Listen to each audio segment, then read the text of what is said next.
Okay, Assalamualaikum warahmatullahi wabarakatuh and very good morning. Okay, first of all, I would like to wish Assalamualaikum and very good morning to Pengurusan Kolej Matrikulasi Kelantan to give this opportunity to under accounting unit to live on the broadcast in YouTube. Okay, to all accounting lecturers, especially on the Kelantan Matriculation College, and also from other college, you are most welcome to join us. To all beloved accounting students, especially Kelantan Matriculation College, and also we heard that there is a viewer from others Matriculation College, from the KMP, from the College Matriculasi Johor. Okay, so we are very happy to see all of you after 2 months. We're not been face to face on this discussion and revision on accounting 1 A15 for preparation toward the PSPM 1. Our hope that all of you will gain extra knowledge and full ready for Thrive A for accounting 1. Inshallah. Okay, so with me, I'm not alone. We have in here kita ada Madam Ju with us. Okay, wait and also we have hello Madam Ju. Okay, unmute. Please unmute your mic. Okay, Madam Ju. Hi again. Okay, mesti ramai yang rindu dekat Madam Ju Okay, ini adalah peluang untuk mesra dengan Madam Ju. Okay, kita ada Madam Adiani in here. Okay, Madam Adiani, say hi lah. Unmute tu. Unmute. Assalamualaikum. Okay, suppose we have seorang lagi, we have Sir Izzuddin.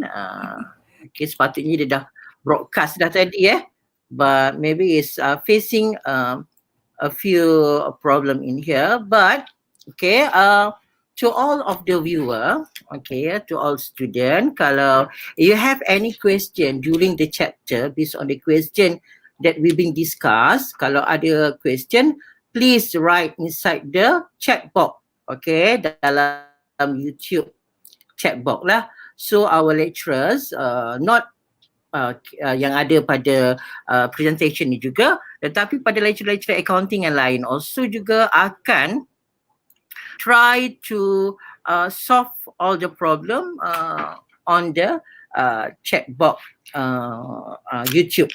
Okay, so kalau kita tak dapat jawapan pada kalau masa tak cukup, kita akan by personal kita akan discuss on it. Okay, so kita bincang, kita sembang-sembang dululah.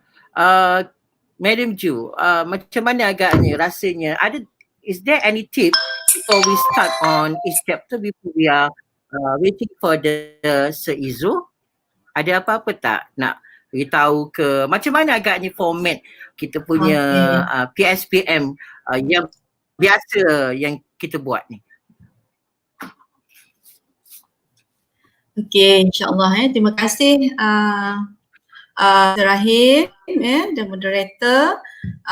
So insyaAllah lah pada 7 hari bulan if not mistaken kita punya paper for accounting 1.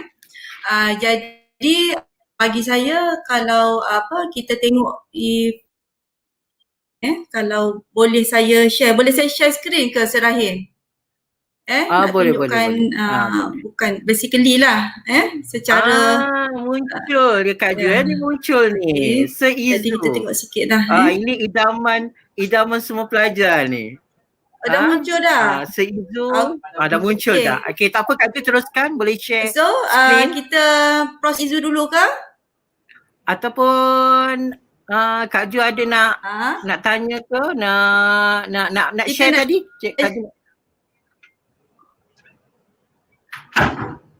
Tak ada ataupun kita nak teruskan Ah, dengan Sir Izu terus. Okay, you can pass the mic to me. Okay, so without further ado, okay, I hand over. Satu ni, kita ada 2 hours, okay. Ni sikit je lah. Untuk kita punya PSTM ni adalah 2 hours, ada 4 questions, kalau ikut pada format yang lepas. So, satu question kita anggarkan kita boleh jawab dalam masa 30 minutes lah, sebab dia jam kan ada question. So, kita dia punya taraf ataupun asas ataupun level dia lah, level dia ikut pada taksonomi belum adalah pada CLO3. Kalau student tak tahu, adalah berkaitan dengan application analyzing lah, analisa dengan mengaplikasikan. Contohnya macam kita ada journal kan, pengiraan, itu menyediakan statement, profit or loss dengan financial position, some sort like that, dan dia kalau ikut pada dia punya weighted, dia punya wajaran adalah 40% lah. Jadi satu perkataan saya nak share dengan you all, jadi if you fail to plan, you actually plan to fail. Jadi kita jangan sampai keadaan macam ni lah. Maknanya kita biar kita jadi orang yang berperancangan. Maknanya apa? Masa 2 jam diperuntukkan, tolong buat ataupun rancang masa anda untuk menjawab. Itu je untuk awal ni lah. Terima kasih. Okay, thank you very much. Okay, thank you very much, Madam Jo. So, kita without further ado, okay, I will hand over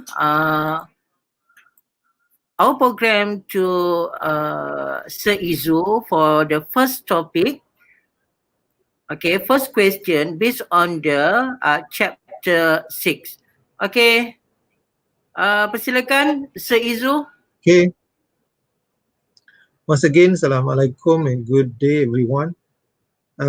Without wasting too much time, we go straight to our discussion on for you students to check your answer that you have answered the question, the question just now. Okay, so let me share the screen now.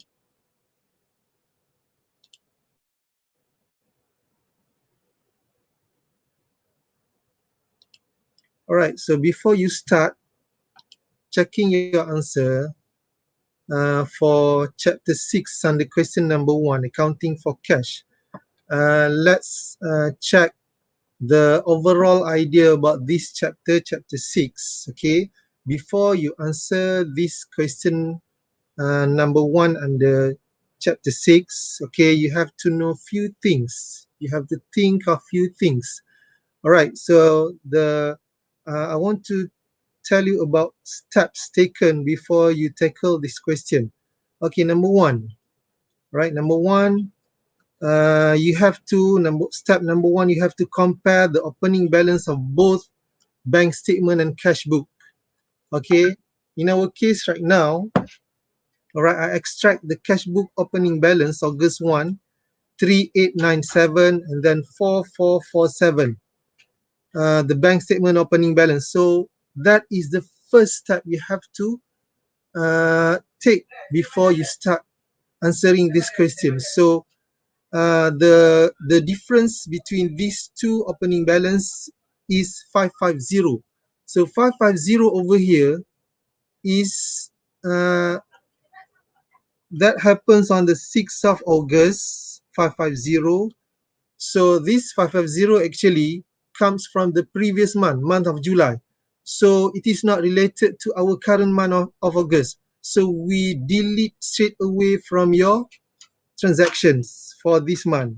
Meaning this happens last month, so should be in the bank reconciliation statement in the month of July. So another way to trace this 550 or the previous month transaction is by checking the check number. So 40050. So in the sequence of check number, it is the first in our list. So before you trace by checking the check number, you must compare the opening balance first. Okay, so before we move further, let me explain step number 2. Step number 2, all right, you have to mark plus minus for both bank statement and cash book. So here I mark for bank statement plus on the credit side and then minus on the debit side. Okay, the other way around to your cash book, I also mark for your cash book here. So cash book in your question, so plus sign in the debit on the debit side and then the minus sign on the credit side. So that will alert you all the time, right? You have to put the plus minus sign on each of bank statement and cash book. All right. So step number 3, you compare debit cash book with credit bank statement. Since debit cash book and credit bank statement indicates the plus items for both bank statement and cash book. So you make you do the same thing with your compare credit cash book with debit bank statement. All right. So when you compare the debit cash book and credit bank statement, you mark similar items. Okay, like I do here, I mark the 1040, okay, and then 1040 for the cash book. Some students like to cross, up to you, up to your convenience, which method to use, either to mark or to cross. All right, so next step, so you have to remember all the steps. So not remember, you don't remember by memorizing, compare, mark, or compare. You do more exercise, you do extra exercise, then you are familiar with the steps.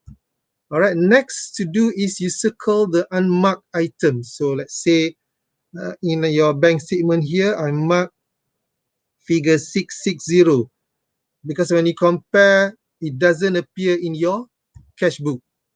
Okay. All right, so I will move on with the so be familiar with the steps first before you start answering this question. All right, so let's check your answer first. Okay, before checking your answer, okay, I forgot this step number 5. Okay, step number 5. Okay, step number 5, check for any errors. In our case right now, we don't have any errors. Errors normally written in the additional information. Okay, so you might have some errors in your coming exam, who knows. All right, so before and then after that, things that I need to remind you. Okay, there are 3 reminders here. Okay, so you can snap the reminder here, reminder 1, 2, and 3 here. Let me read to you. Please name items under cash balance as if journal item. So you write your items under cash balance when you construct your bank reconciliation statement as if journal item. So it is easy for you when the question requires you to make adjustment in the adjustment journal entry. All right. So I said once again, as if journal item. Okay, reminder number 2, journal item. So in the adjustment journal, journal each item separately. For example, here, you debit bank, you credit dividend revenue. We will discuss this later, but I need to remind you first. Okay, so another item that debit bank, once again, you debit bank. So separately. Once again, you journal the item for plus item and the debit bank separately. And then next is reminder 3, don't forget to write narration to each journal. Okay, so let's say for this reminder number 2, journal number 2 here, debit bank, credit dividend revenue, you start writing the narration, for example, to record dividend revenue, simple narration. Right, some people tend to forget to write the narration unless the question requires you to ignore the narration. Okay, so let's move on to the bank reconciliation. So you can now check your answer that you have done just now from 8:30 to 10:30 just now. Okay, I give you time. So we start with the title of the bank reconciliation statement. Make sure you have the name of the company. Okay, the name of the statement, bank reconciliation statement, and don't forget the date. So all these three items, you are entitled for one tick. Okay, so we start with cash balance per bank statement. Okay, so we plus deposit in transit. Okay, or okay, so cash balance per bank statement just now negative, so be alert with the negative sign of your balance.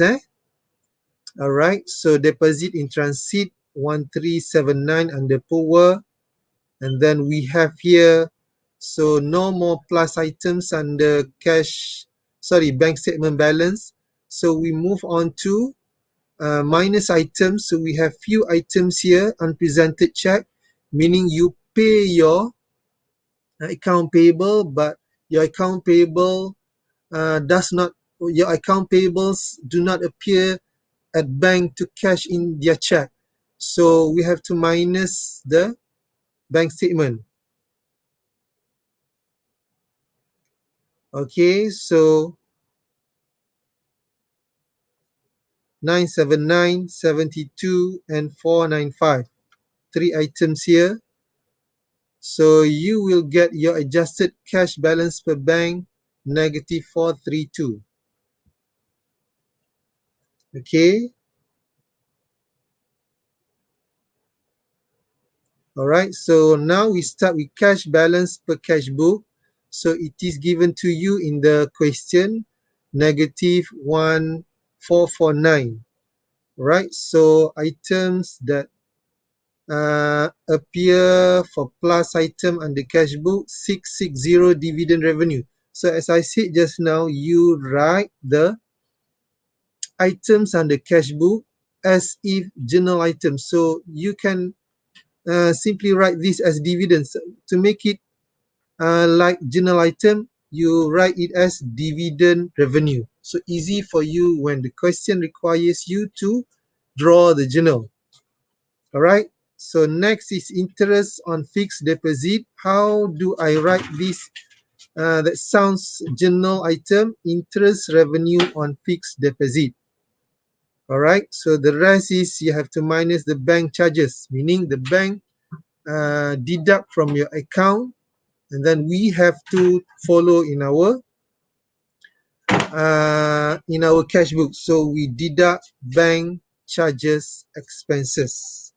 All right, so at the end, we will get the adjusted cash balance per book 432, similar to your bank statement ending balance. Okay, all right, so please mark your personal answer so that you can get mark from your answer. Okay, so let me remind you once again, when it comes to the question requires you to draw the adjustment journal. So you have to remember these. Please name items under cash balance as if journal item. And then reminder number 2, okay, you journal each item separately. For credit bank, so kalau 2 items, 2 times credit bank. Okay, and then reminder number 3, you have to write the narration, the explanation to each of the journal you give. Okay, so remember that. So I don't want you to miss any mark. Okay. All right. So let's move on to chapter number 7. Chapter number 7, accounting for receivables. Okay. Before you guys start checking your answer for question number 1B, let's go with the steps. I don't write a step Uh, here. okay, Sir Izu, kita better stop for a while if they will check into the question in here. But seems that question tu ada yang telah dijawab dan ada juga yang masih lagi belum dijawab. Okay, before you start to the chapter seterusnya lah. In here, soalan dekat sini, there is a question. Kalau saya nak tulis adjusted cash balance per, tak apa ke? Kalau saya tak tulis adjusted cash balance per. It's okay, it's okay. Adjusted cash balance, you have to write adjusted cash balance per book. Just enough adjusted cash balance. Okay, and also we would like to thank, okay, this is the senior lecturers from College Matrikulasi Perlis. Welcome Madam Tina, or we used to call it Kak Tin. Madam Tina, Osim from the College Matrikulasi Perlis, stated that narration or explanation, okay, kena wajib kita buat. Melainkan if the question kata tak, perlu buat. Okay, thank you Kak Tin. And then one more, Madam Tina pun telah menjawab ada satu soalan. Okay, why, kenapa check number 40052 tak masuk? Okay, you kena bila jawabnya, Madam Tim jawab dekat sini.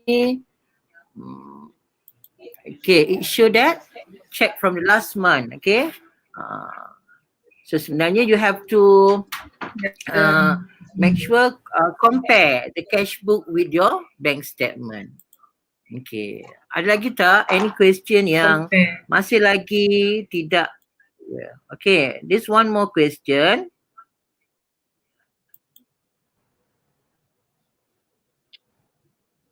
Okay. Nama tu kan saya buat dividen saja tak apa ke?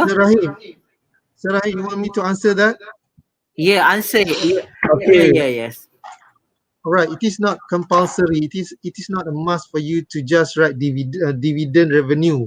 Just enough to write dividend, but it helps students when the question requires them to write the adjustment journal. So we just transfer the items in the bank record to the journal.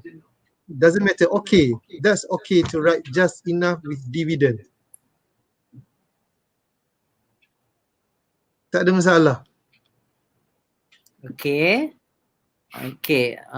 The next one, maybe this is the last question for this chapter before we proceed to the another chapter 7, also by Sir Izu. Okay. Okay, so it is actually negative balance. So both at the end, the closing balance for both bank statement and cash book have negative balance of 432. Ada soalan.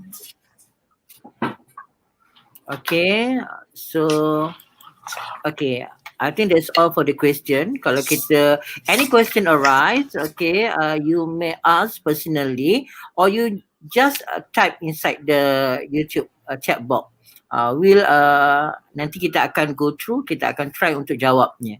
Okay, pensyarah-pensyarah lain pun juga turut membantu untuk menjawab di chat box. Okay, we proceed, yeah, Sir Izu. Okay, thank you. Alright, so we proceed with question number 1B. Question number 1B, this is under topic accounting for receivables. Before we move on to checking the answer, your answer that you have written just now. So let's take a look at few things before you start answering this question. Number one is two things you need to identify. Number one is you identify the method used. All right, before you start checking the answer. All right, so in our case right now, the method used here is percentage on net credit sales. All right, so this will influence your answer after this. So you have to know what method used. Another identifier is you have to know whether the AFDD opening balance exists or not. meaning our company or this company, Hibiscus Enterprise, make allocation for accounting for allowance for doubtful debt or not the previous year. So you have to know, you have to identify existence of AFDD, opening balance. So in our case, all right, so we have the opening balance of AFDD, allowance for doubtful debt 3,000. All right, meaning to say this company had done their allocation for doubtful debt the previous year. Okay, so that is the two main identification. Identify number one, identify number two before you start answering these questions, because this will influence the way we treat the question. All right, so why I make an arrow here? So for bad debt written off, when you notice the opening balance of AFDD exists, so the way we treat the bad debt different compared to there's no AFDD opening balance. Okay, so two main idea that you need to really stress on: the method and the AFDD opening balance exists or not. All right, so this is the question. All right, I give you time for you to, maybe you want to snap or you want to go through with the questions first. So before you start answering, let's check the requirement under this question. Calculate the bad debt expense. Number two, show the journal entries to record the write-off of bad debt and bad debt expense. Okay, right. Prepare allowance for doubtful debt account, meaning T account. Prepare a statement of profit or loss for the year ended 2020, 31st December, and then show an extract of statement of financial position as at 31st December 2020. All right, so then once you read the questions, the sub items under this question, then you know what's the purpose of this item 54,000 you are given with cost of goods sold, because the question requires you to draw the statement of profit or loss. So before you start answering the questions, the main tip is read all the question, the main question and the sub questions. Remember that. Right? So then you know what to do. As Madam Ju said just now, you have to plan for your answer. You don't straight away answer one by one. Roman number one, Roman number two. All right, so you read all the questions first. Okay, so let's check your question now. Your answer now. For B, part one, so the bad debt expense straight away 5% times 72,000 net credit sales. Okay, so one tick for the percentage for the working 72,000, and then straight away 3,600. You get another two ticks for the answer. So don't miss any working. All right. Okay, so no such thing as my working is in the working paper that I gumpal just now. No such thing. Okay, so everything you're working under your answer paper. Remember that. Okay, so we examiners actually try to find out anything that will help you. Okay, so now we move to B part 2. So okay, part 2, debit allowance for doubtful debt. Okay, let's check your answer. And then account receivable. So this is the amount of bad debt written off, 240. So that's why I said just now you have to identify two just now. Okay, check the opening balance of AFDD. So when the AFDD exists, so you debit the allowance for doubtful debt. If the opening balance of AFDD does not exist, so we debit bad debt expense. So that's why the treatment is different. So the the existence of opening balance of AFDD will influence the way you journal the bad debt return off. So be careful, class. Sorry, be careful, students. All right. So tick for each of the items here. One is for the journal, one is for the figure. So you get too much tick here, too many ticks here. So that's good for you. So don't forget to write the narration for each of the journal.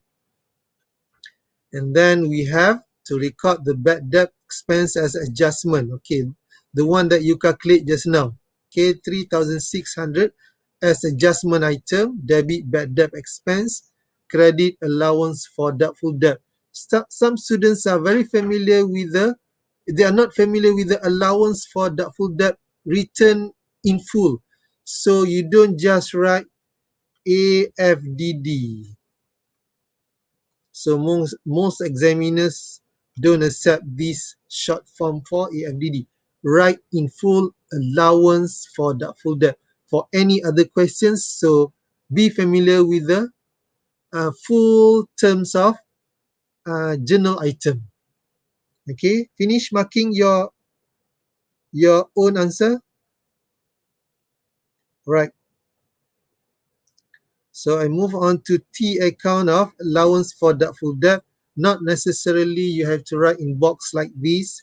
You can. It is just enough you write using T form. Okay, because this is only T account for allowance for doubtful debt. Once again, you don't write AFDD. You write allowance for doubtful debt. All right. So we take out the BD opening balance and then the CD closing balance. Sorry, before we get the closing balance, you put this bad debt adjustment on the credit side of your allowance for doubtful debt, and then this one is the bad debt written off, and then at the end you close your allowance for doubtful debt by topping up this balance CD 6360. So this will help you with the extract of what do we call that, financial position statement. Okay, so balance CD of your allowance for doubtful debt. Okay, so look at it again to the question, show an extract of financial position statement. So another item in the extract of financial position statement, you have to get the account receivable. So since you are given with net account receivable, so you just take out straight away from your question 38600. So that is to remind you for the next question. All right, so now I show you the statement of profit and loss.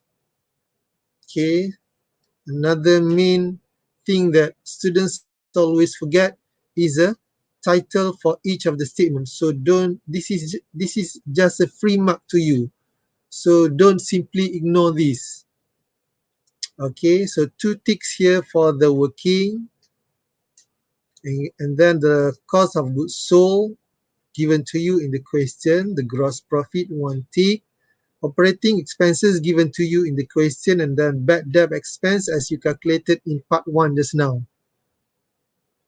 Okay, and then your net profit is 10,060, 1 tick.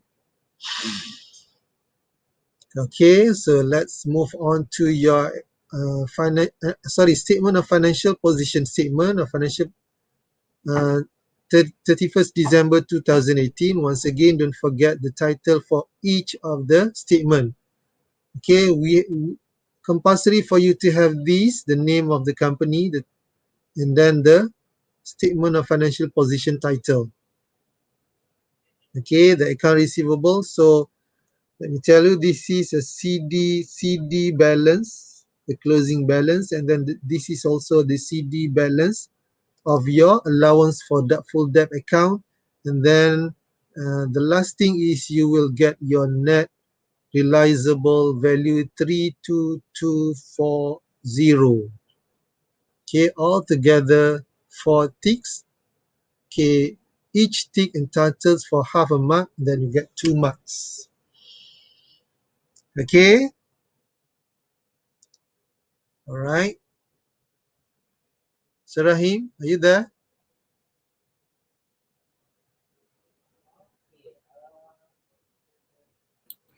Okay, thank you very much to Seizu. So we look into the question.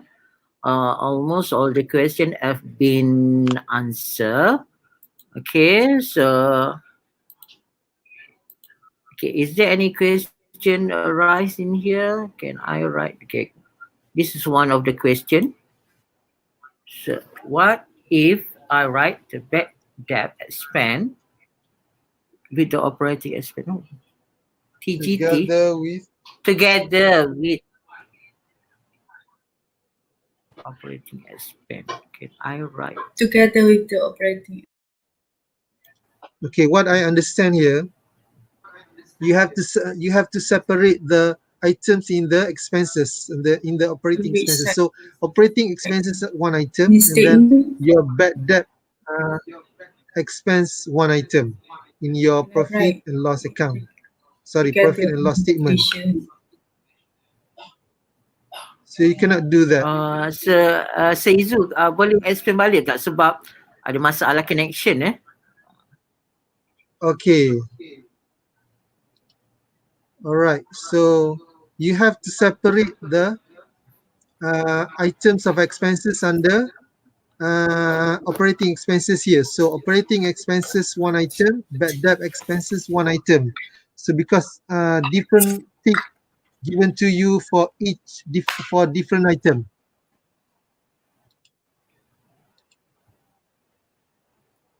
Okay. Kak Ju ada additional ke, tambahan ke?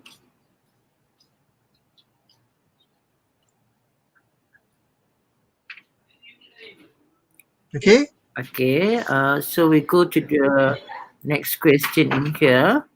Boleh tak kalau tulis account receivable 38,000 minus 760 322 40.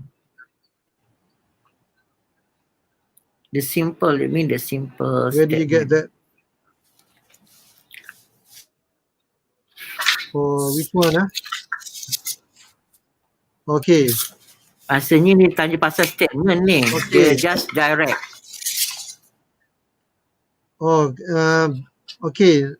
In our statement of financial position, we show account receivable and allowance for doubtful debt in separate items. So you cannot straight away deduct the allowance for doubtful debt from account receivable because it exists in your statement of financial position. Okay. So your users of financial your users of financial reporting, financial report will know that our company make allocation for doubtful debt. If the item does not exist Financial here, meaning position. yes. So if the item does not exist here in the financial position statement, meaning people won't know that you are making allocation for doubtful debt. So you have to show it separately. All right. I hope I answer your question.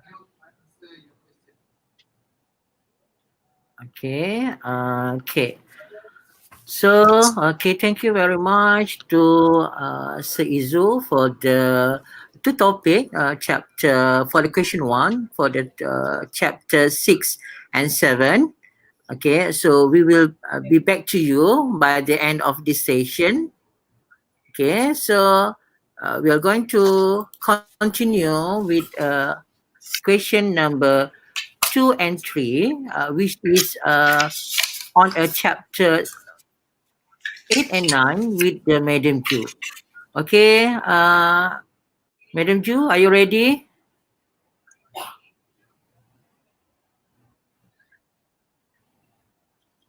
Madam Ju?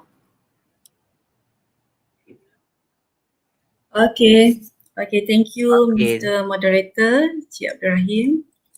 Okay, Assalamualaikum warahmatullahi wabarakatuh and a very good morning to all students and my colleagues. Okay, I hope that everybody is gifted with a good health.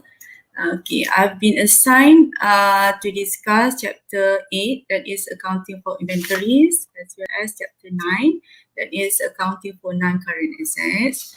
Okay, without delay, let us refer to the slide. I will share with you here. Okay, a minute please.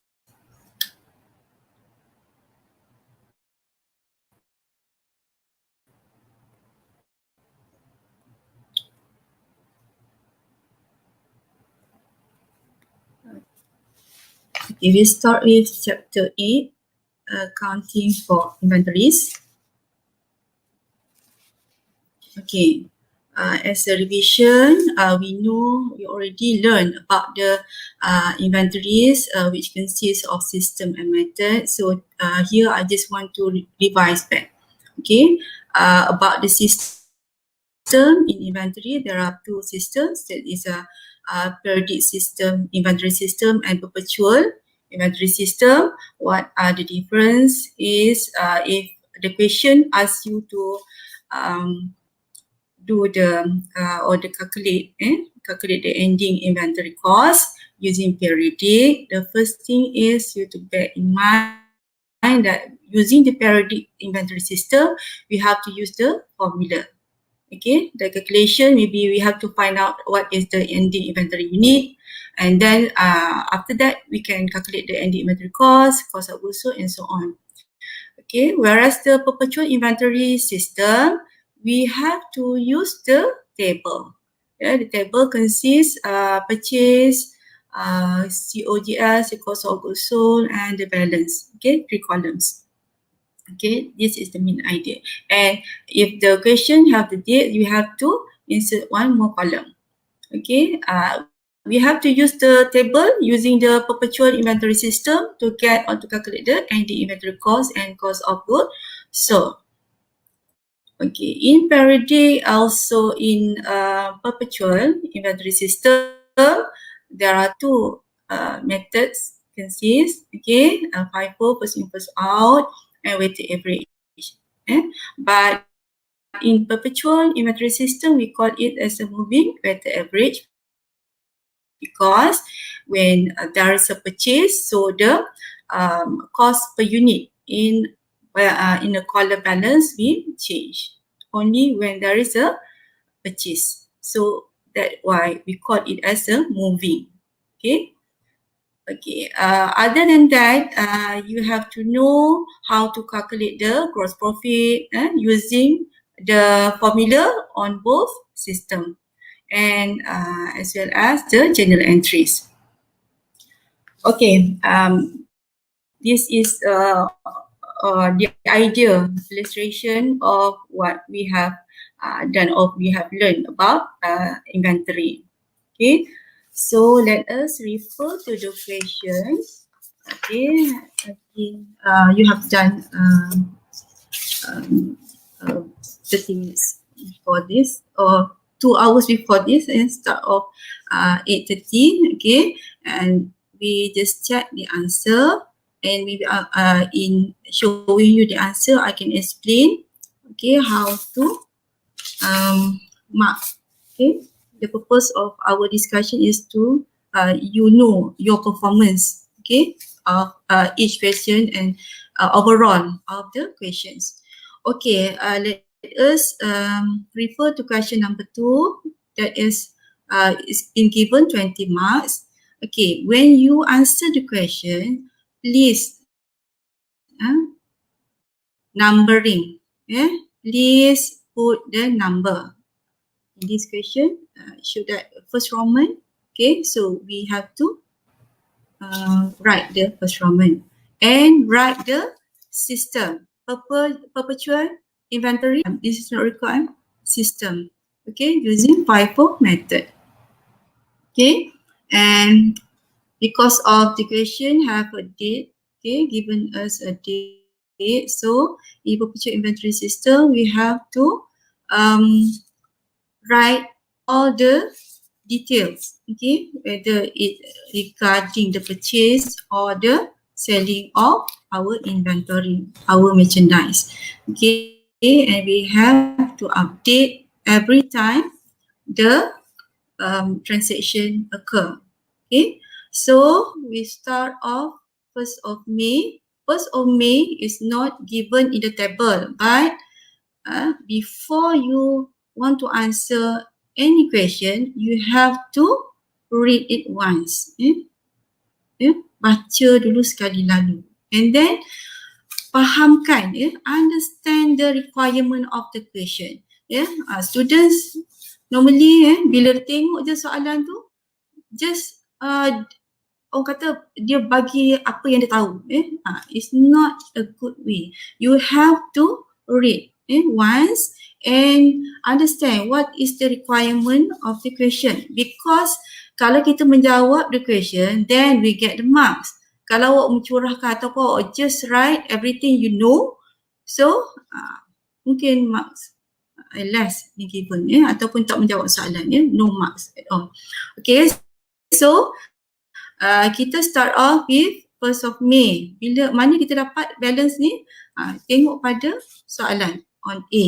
Okay, mention the question on 1st May 2020, inventory of rose in the brand worth 50 boxes of perfume.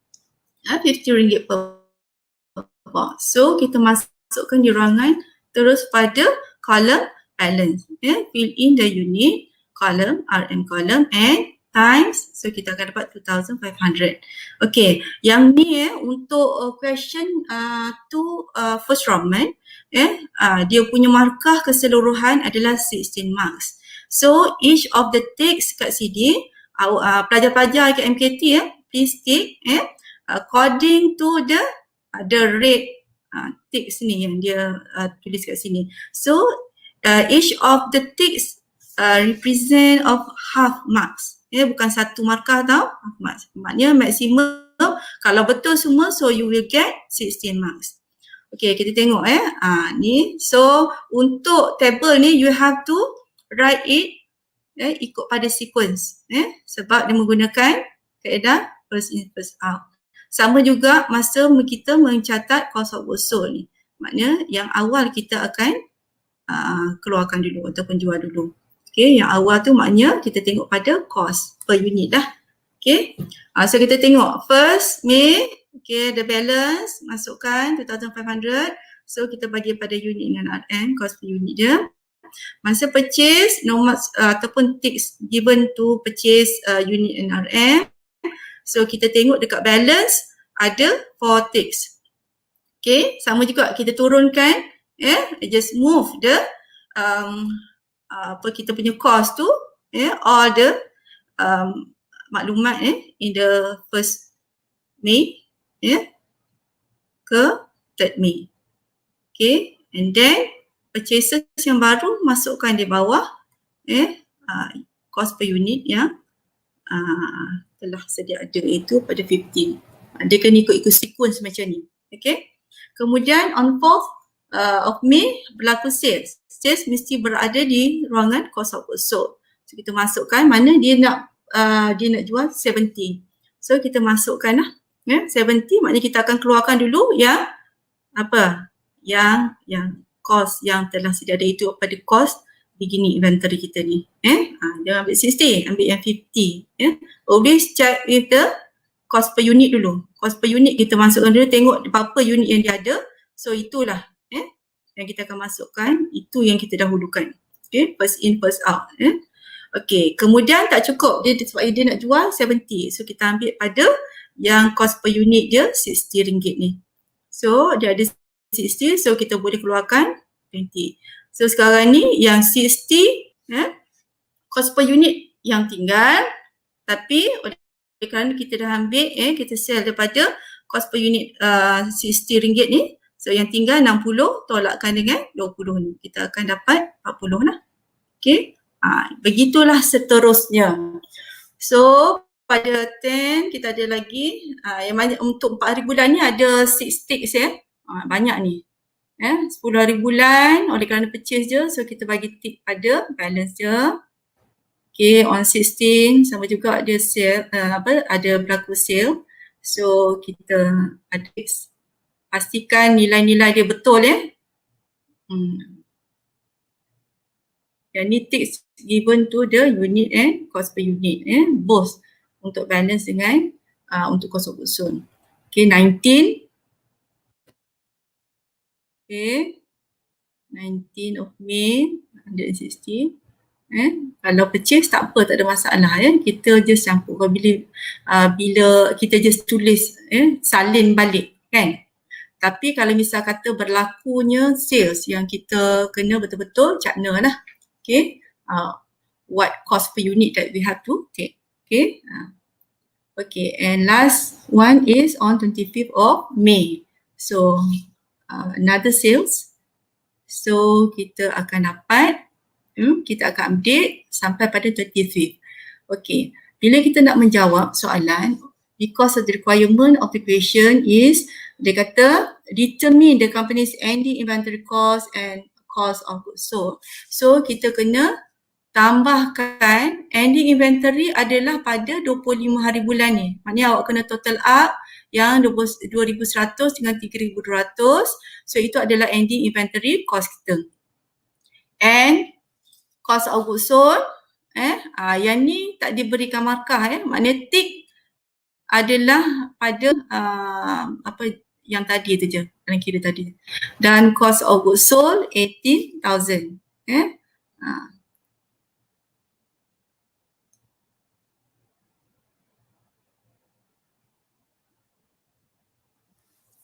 Okay. Kita tengok pula soalan yang kedua, 2 Romans. Okay, still question number 2 Roman. Okay, based on periodic inventory system, determine the company's ending inventory cost and cost of goods sold. Okay, the same thing. Okay, you have to calculate that is ending inventory cost and cost of goods sold by using the periodic inventory system. The method is the same, but the system is different. So using the periodic inventory system, okay, first the method is weighted average. Okay, okay, and number 1 is 54, right? Okay, sorry. The second one is weighted average method. So using the periodic, we must use the formula. So the formula, we start off calculate the average cost per unit. Okay, average cost per unit, you will get 66.57. Because of the question stated there, round up answers to 2 decimal places. So 2 titik perpuluhan. Bila kira tu, just letak 2 titik perpuluhan.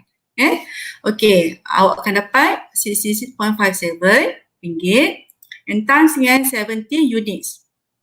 Okay, awak akan dapat the ending inventory cost 4,659 ringgit 90 cents. Okay, kat sini ada 5 tick. Okay, 5 tick altogether with the cost of goods sold, kita akan dapat 8 tick. Sama juga, each tick comprises of half mark, so awak akan dapat 4 marks maximum lah. Okay. Okay, what if you get the wrong answer, kan? Untuk ni nampak ada 2 ticks ya.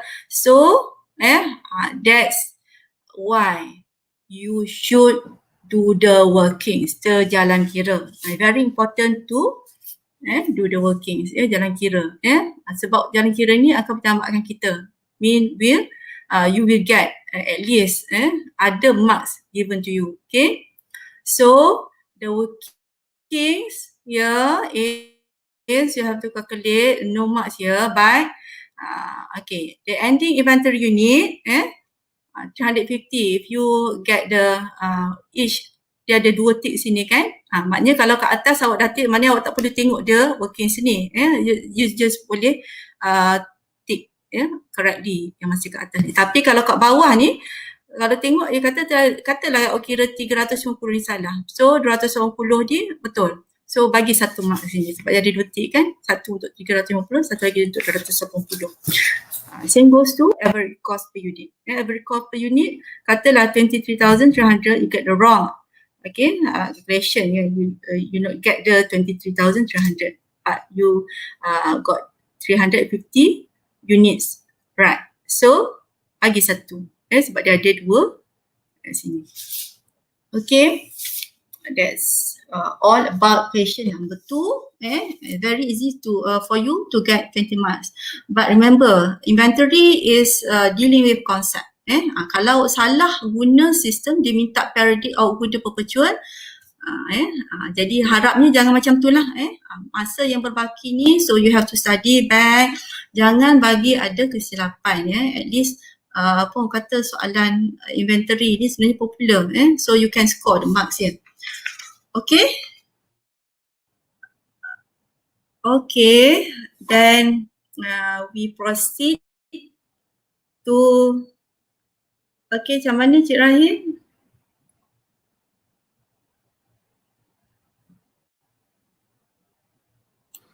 Okay, we look into the question first. Okay, so Izu also may have most of the question. Should I proceed, Cik Rahim? Tunggu dulu. Kak Ju, kita tengok pada question dulu. Okay, most of the question dalam kita punya broadcast ni, okay, dia kata tertinggal words. Tak apa. Ni one of the question. Word units tak apa ke?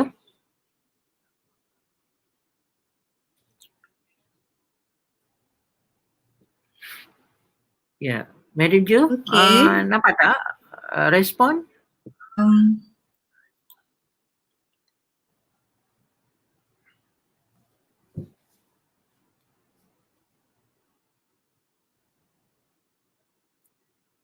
Ada gangguan line ke? Nampak tak Kak Ju?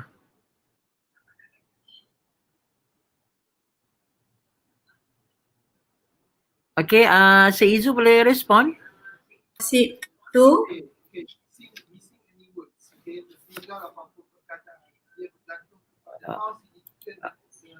Izu mic ni mic tak buka mic tak buka. Okay, tertinggal any word. We end with a discussion about question number 2, that is about accounting for Kak Ju, inventories. Kak Ju.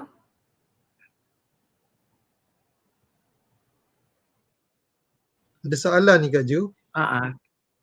Kak Ju dia nampak macam lagging sikit lah. Can I sekejap tak apa. Izu responkan dulu. Okay, tertinggal any word, let's say yang Nur Christina tanya ni, tertinggal word of units. Okay, it depends on how significant the word is to the answer. Okay, contoh kalau tertinggal the word units, that's still okay. Tapi yang the one that I received question just now, okay, tertinggal net realizable value. So that is very significant. Okay, so you have to write the word because it is main item in the financial position statement. So depend on how significant the word in the statement or in your answer. Alright, so you better write each of the words. So a lot of practice, you won't miss any word. Okay, alright, back to you, Sir Rahim. Okay, thank you very much, Izzuddin. Okay, slightly that Madam, do you have a problem with the apa tadi gangguan ada sikit gangguan line. So we back to Madam Ju for the next chapter, which is question number 3. Okay.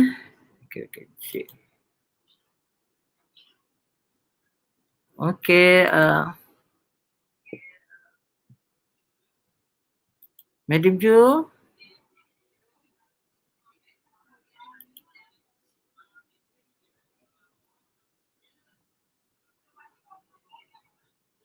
Madam Ju, are you with us?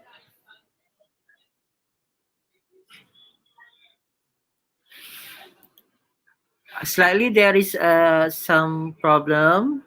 Okay, for the we hold for a while. Okay, so we're going to check what happened to Madam Ju. Okay, we'll back to you. Okay.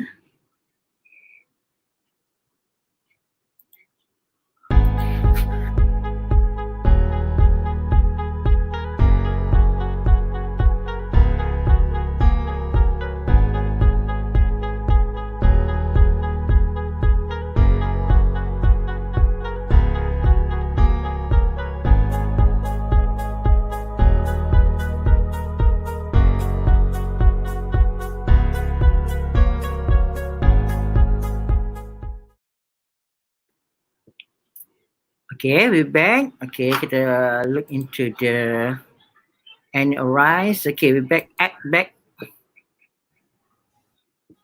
Okay, Madam Ju, Oh. are you there, Madam Ju? Are you there? Madam Ju ada ke dalam bersiaran lagi ke?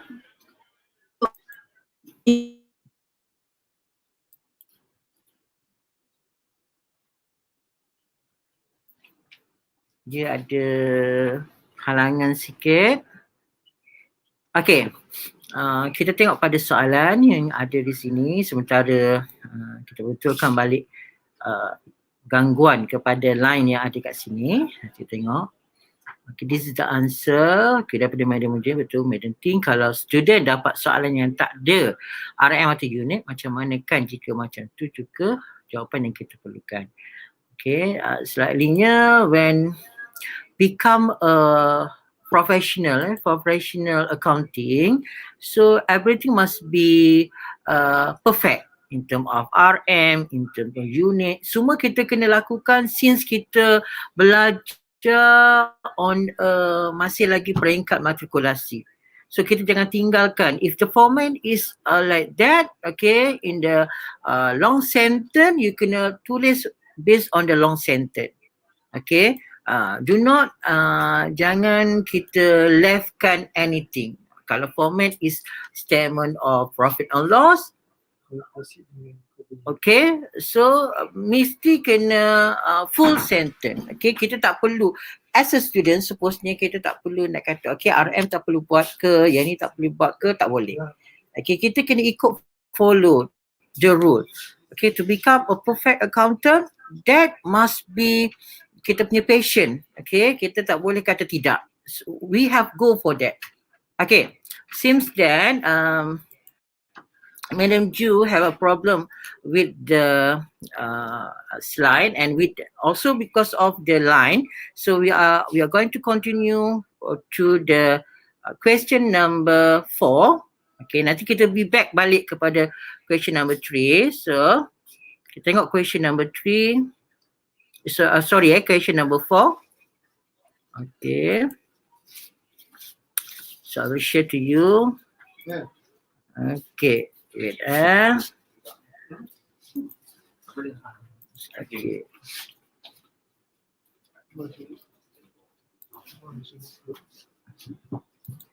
Okay. Kita nak share screen dulu. Dia tak keluar lagi ni. Okay, hopefully harap bersabar semuanya. Okay. Okay. So you share screen. Okay, user application. Okay, we share back. Okay, everybody can see it. Okay. So okay, I will share for you for this question is on the question number 4. Question number 4 is based on a question number 4 is based on two topic is the accounting for the liability and another one is the incomplete record and the single entry. Okay, we look into the question number 4. The first one in here, okay, this one is based on the accounting for liability. Okay, so based on the question given in here, okay, Okay, this is all of this is the, okay, we can see this is the, okay, balance BD. This is all balance BD is the last year's accounting period end. Okay, so look into the, here, this is a 1st January. Okay, you can see here, this is a 1st January 2020. So we have the account payable. Okay, we have the interest payable, is the unearned service revenue, and the long-term loan interest 4%. Okay, based on the question, we look one by one. Okay, in here. Okay, the first one, January 1st, acquired 35,000 bank loan by signing a notes payable. Okay, rate 9%, maturity period of 6 months. This is the short-term loan. So how to write the double entry? This is the acquired. So debit will be, you should have a date in here. Account should be debit bank, credit not payable, because they are signing a not payable in here. Okay. Okay. So amount 35,000, 35,000. Okay. The second one, January 1st, receive another long-term loan with Union worth 25,000. So January 1st, debit bank, 250,000, 250,000 in here. So what you can see in here, this cannot be stated as a not payable because it's not mentioned in here. Tak mention tak kata pun ini adalah signing a not payable. So the answer will be ini what? Is a long term loan. Okay. Okay. Okay. So don't get confused. If you want to mark this one, yang ini markah diberikan is on a here. Yang ni satu tick, this one satu tick. Okay. In order to get a full mark, your account debit bank must be correct. If your amount 35,000 saja yang correct, dia tidak boleh diterima sebagai satu tick. Okay, tak dapat betul lah. So, you must debit bank, credit notes, mesti both are correct. Kena betul. Okay, kalau dikatakan satu line ni, debit bank 35,000, it must be correct lah. Bank 35, debit bank. Kalau letak debit, not payable. So, salah lah. Okay. Sama juga untuk yang bawah ni. Okay, untuk receive another long term. Ini debit bank, credit long term loan 35,000, 250,000, 250,000. Okay, the next one, January 1st, we have an issue. Okay, settle interest payable. So meaning that the payment of interest is on the 1st January. So, okay, this based kepada ending you punya ni, debit interest payable, credit bank, 5,000, 5,000, you should have a date on there. Okay, the narrator explanation, you kena explanation semua dengan narrator, you kena nyatakan unless if the question kata ignore the narrator ataupun ignore explanation. Okay. Okay, and then one more thing, semua short form cannot be used dalam kita punya PSPM. Okay, it must be full sentence. Okay, apa-apa sajalah, not payables. Okay, long term loan. Semua kena full sentence. Okay, okay. Okay, next on January 12, provide a service to the customer has paid. Yang telah pun dibayar, tapi servis tak buat lagi. So, debit unearned service revenue, credit service revenue 10,000 and 10,000. Okay. Next. Okay, we look into the January 2020 ni is quite long in here. Okay, dia kata kat sini sold 600 unit, new product on account 55 ringgit. Okay, so you jual, so you akan record debit account receivable, credit sales 33,000, 33,000. Okay, and then you kena, yang ini you kena, okay, alert dekat sini where they state that one, you are selling it to the customer, you have other estimate for the warranty. So you have to keep the warranty. So that's one is the warranty expense. It's the based on the sale times dengan 8% of the warranty punya percentage. So debit warranty expense, credit warranty payable or liability. Okay, so 2640, 2640. Okay. Okay. Okay. Okay, the second question, they ask for the interest expense. So when it involves the interest expense, it involves with the loan. Okay, with the not payable. Okay. Okay, that will involve with the interest expense. We have, kita ada tadi ada apa? Kita ada 9% not payable, untuk 9% not payable, kita ada long term loan 4% dan kita ada interest long term loan 3%. Jadi, kita calculate, okay, 35,000 times 9% times 1/12 because based on the monthly. Sebab dia based kepada 31st December. 1 month sahaja. Okay. Okay. Sometimes ada juga, okay, not payable for the 6 month. Bila kita sebut 6 month, it doesn't mean that your interest 1/6. Salah Dia kena ikut kepada basis monthly. Mesti 1/12. Tak kisahlah if the not payable is the 6 month ke, 9 month ke, berapa ke, dia kena over kepada 12 month ataupun based kepada hari lah. Okay, kalau dia menggunakan 365 days, meaning that you have to calculate each of the days untuk nak dapatkan dia punya ni. Kalau digunakan 360, kita akan gunakan approximate semua sama 30 hari for each month.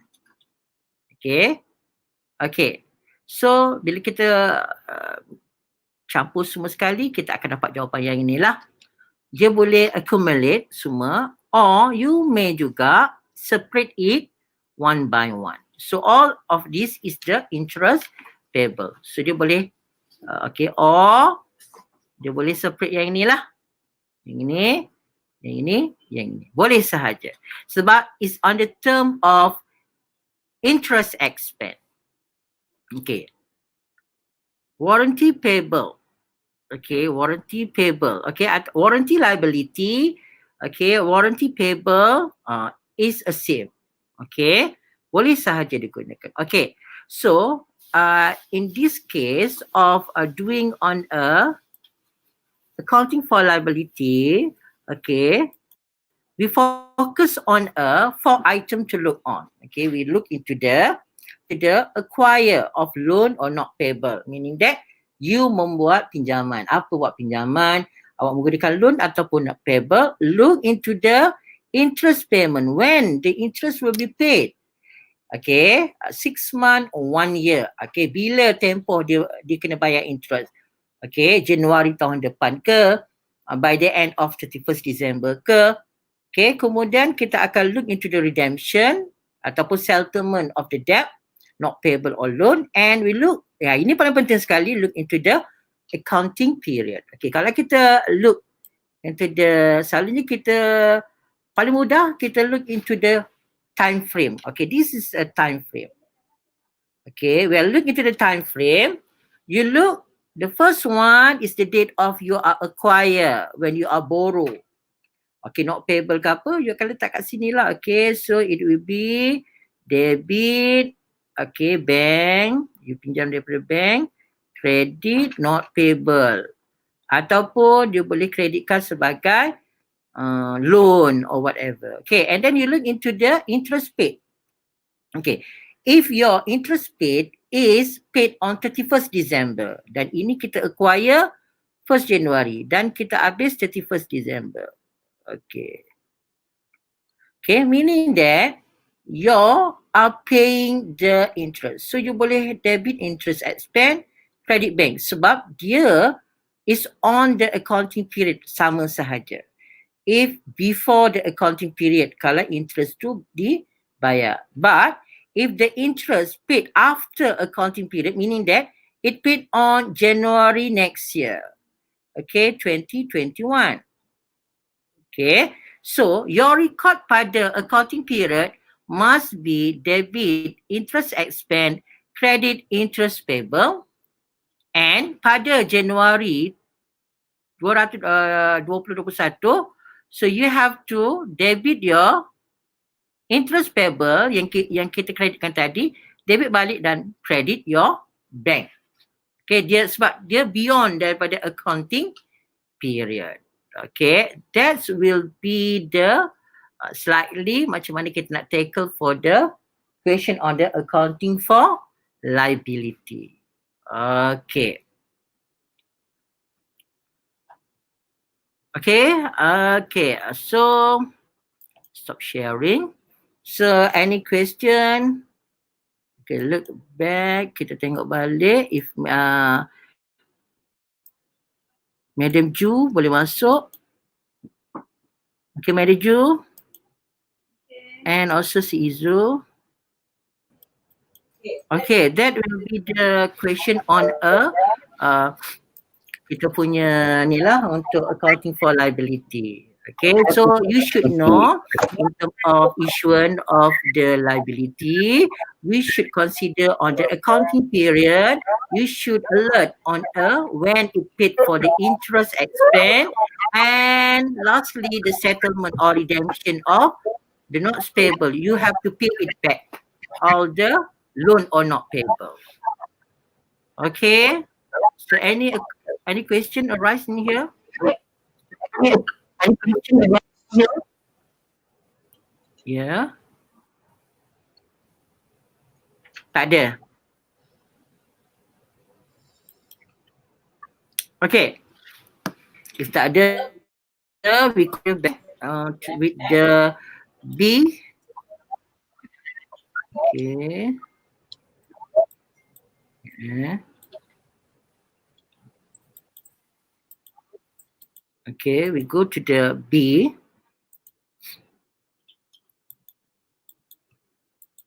Okay, B is on chapter 11, which is on the incomplete record. Okay, this is the incomplete record of the question. Okay, for this type of question, first of all, you have to look into the what method being used. Is it the analysis or is it a comparison? Okay, for this question, is the analysis. Okay, we look into the analysis in here. Okay, we have a cash receipt and, okay, kita ada cash receipt and cash payment. Okay, this one is for the cash book. Okay, meaning that whatever you are, okay, sale ni macam is a cash sale. Okay, you jual secara ni. Okay, purchase pun is a cash purchase. Then all of this is what you have made a payment, okay, to others. Kita tak tahu how much the payment we made. Contohnya salary. Mungkin dia lebih, mungkin kurang. About rental pun sama juga. Okay, semua ni lah. Again, the second yang bawah tu kita adalah look into the 1st January and 31st January. Okay, this one selalunya kita akan buat dulu dia punya jalan kerjanya lah sebelum we derive to the question. Okay, kadang-kadang soalan tak minta. Okay, soalan tak minta tetapi kita kena alert untuk kita dapat supaya setiap apa yang kita buat, jalan kerja ada markahnya. So and then we have alert on the type of depreciation. Unpaid utility is the accrued utility. Okay, purchase of 4,000. Okay, ini baru 4% per annum. Depreciation 10% per annum. Okay, made end of the year. Okay, so dia purchase by using a motor vehicle budgeting alone lah. Okay, company policy calculate depreciation based on ending balance for the year. Jadi method diguna, basis diguna adalah annual. Okay, this is the annual basis. Maksudnya kaedah tahunan. Okay, so bawah tu dah mention. Jadi soalan dia akan beritahu quite simple. Prepare SOPEL, prepare financial position. So you kena, tak boleh lah you just jump to the SOPEL. You kena prepare dulu dia punya layout. Contohnya, okay, dalam soalan sini kita tak ada beza in term of account receivable dengan, kita tak ada account receivable. So meaning that all the account receivable is the cash term. Okay, account receivable untuk kita nak dapatkan credit sale. Tapi tak ada, maksudnya semua adalah cash sale lah. So kita ambil daripada cash book. Okay, untuk account payable, okay, kita kena tahu dia punya norm dia. Okay, account payable is apa norm dia? Debit balance or credit balance? Okay, account payable is the liability. So when it's talk about the liability, opening should be on a credit side. Credit side, sini. Jadi dia punya carry forward must be on a other side. Dia tak boleh berada side yang sama. Dia tak boleh berada pada side yang sama. Okay, this is the first thing you have to do. Okay, dalam kita punya soalan lah. Okay, the second thing you look into the cash book. Tengok cash book. Okay, cash book dia kata account payable in here. Okay, dia kata on a cash payment, credit side lah. On a cash payment, meaning that on account payable, it must be on a debit side. Kat sini. Kontra. So the difference here is a credit purchase. Okay.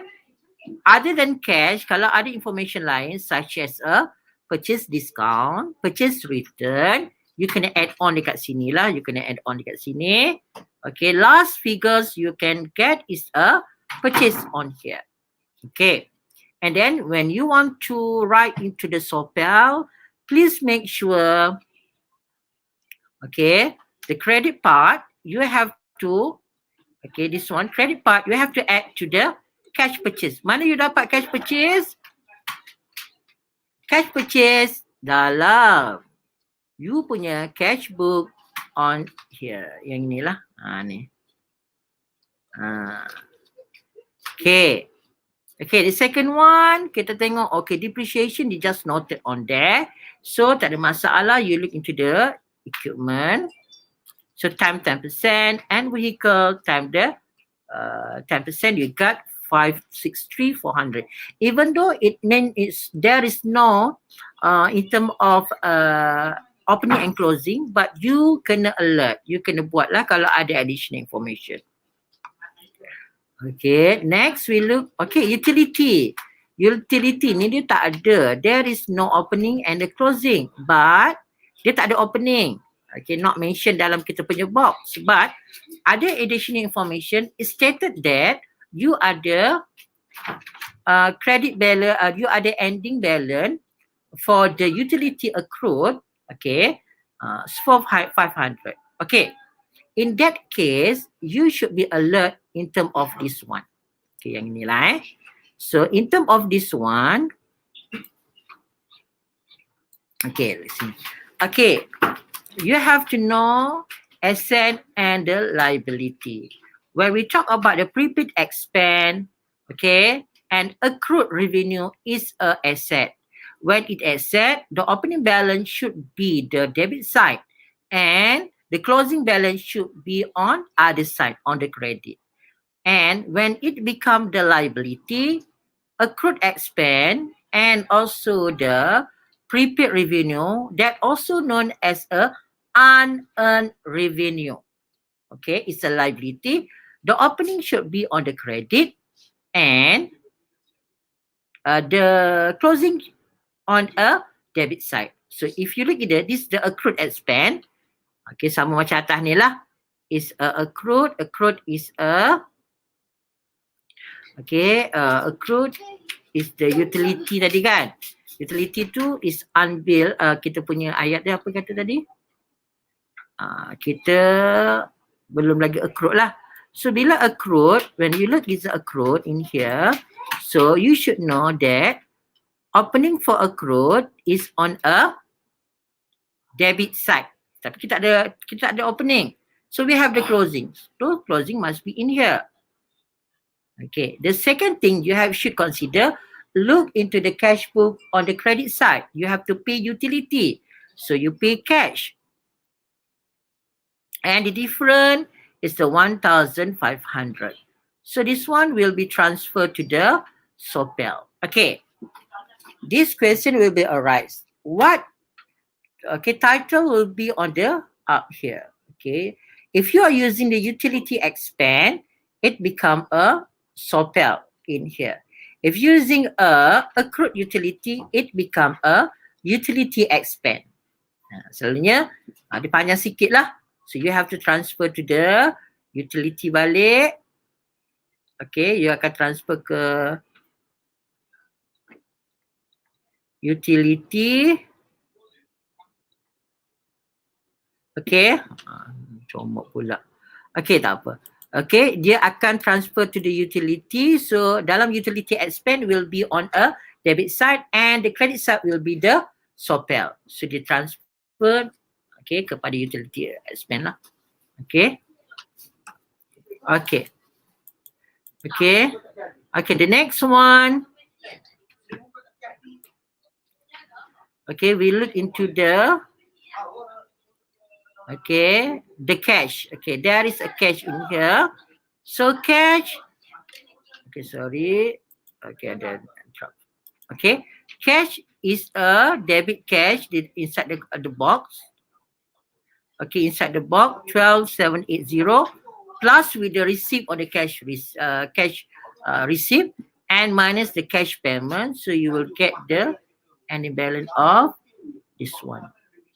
So after you complete all, so barulah you akan provide the SOPEL. Okay, I give you a time to look on it. Okay. So this will be the statement of the profit and loss. Okay, sometimes they give a mark to the. So as a accountant, you must be accurate. Kena mahirkan dari sekarang. If you are memang ada cita-cita jadi seorang accountant, professional accountant, you kena accurate. You kena accurate everything in here. Okay, you kena profit and loss, okay, sale. Okay, and also you kena tunjuk jalan kerja di sini purchase macam mana dapat. Tapi kalau you dah buat account tadi, shouldn't be a problem. Kita akan ambil marks based kepada your punya working. Kalau you tak buat working situ, you akan ambil working dekat sini. Okay, so 1,500 for the any inventory. Okay, everything in here lah. So you derive to here. Okay, yang mana yang tiada there is any adjustment dalam you punya box and juga dalam cash book, you just transfer all like salary and expense kepada operating expenses. Okay. Okay. Okay. After this, okay, you prepare. Okay, ni ada 7.5 mark. So you have the 15 tick. Okay, you have the sale, purchase, you have 2 tick, salary expense 1 tick, rental expense 1 tick, utility expense 2 tick, depreciation 2, depreciation expense 2, interest expense on loan 2. So together with the right net profit 5657, so 15 tick, so dapat 7.5 mark. Okay, and this will be your financial position. Okay, your financial position. Okay, so you have to write back equipment, okay, minus less accumulated depreciation, vehicle minus the less accumulated depreciation. You dah akan dapat jawapan sini. So 22 cash. Okay, if you dah buat tadi jalan kerja, so you boleh masuk je terus figure dekat sini. Tak perlu lagi you buat lagi jalan kerja. Okay, so inventory. So beginning capital, this one is from your opening asset minus opening liability. Okay, so you have to add the net profit and the less the drawing. Okay, current liability, all of this. Okay, non-current liability. Okay, so 4,000. So your ending figure 28797 kena sama dengan total 797. Okay, if you have to prepare a statement of owner equity. So later you just dekat format you just tulis sahaja amount yang ini sahaja. Kalau you kena buat statement of equity before the question for the softie. Okay, that will be my sharing for today. Hopefully all of the student dia dapatlah sedikit information that help you. But if this is not enough, you may consult with your own lecturers to get more information on it. Okay, thank you very much. I will stop my sharing. Okay. Okay, so is there any question arise in here?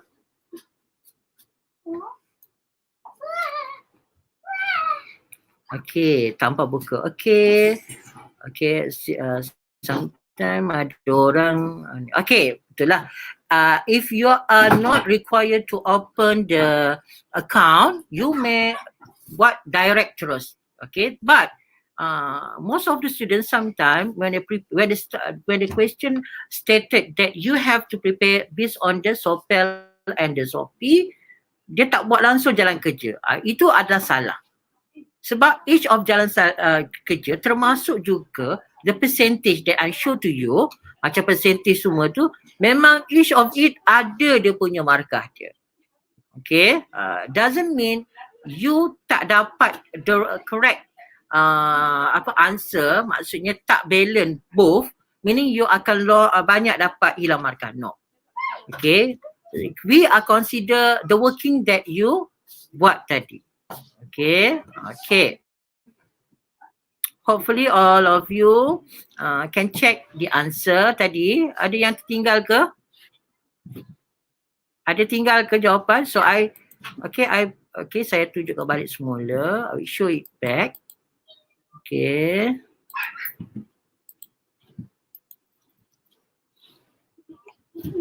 Okay. Kalau you nak tengok balik, it's based on the yang warna merah jangan ambil warna biru. Biru tu saya tak ada tadi. Okay. So for the SOPEL, your mark will be given on 1 tick sale, purchase 2 tick. Okay, and then look into the ending inventory 1 tick. Okay, salary expense 1 tick, rental expense 1 tick, utility you have 2 tick. Okay, depreciation 2 tick, depreciation expense vehicle 2 tick, interest expense on loan 2 tick. Okay. Okay, for the SOPEL, you have the equipment 1 tick, less accumulated depreciation equipment 1 tick, vehicle 1 tick, accumulated depreciation for vehicle 1 tick, cash you have 2 tick because there is adjustment for the cash book. Okay, and then eventually you just write it down 1 tick. Beginning capital you have to work out. Okay, opening asset minus opening liability 2 tick, add 1 tick, drawing 1 tick. Okay, you just add from the cash book. Okay, account payable 1 tick, utility payable 1 tick, interest payable 1 tick. Okay, and the loan for the non-current is the 1 tick in here. So equal balance is 28,797. Okay. Okay. So I think that will be my slide. Okay, if there any question? Okay, ada question ke? Okay, tak apa. Tak ada. Okay, without further ado, kita tak nak lambat-lambatkan. Kita terus proceed to the last one yang mana tertinggal tadi for the chapter 9. Okay, for your information, chapter 9 is a killer question. Please keep alert on what Madam Ju will be present to you. Okay? Okay, Madam Ju, are you ready? Boleh dah? Okay, I will. Okay, okay. Hand over to you.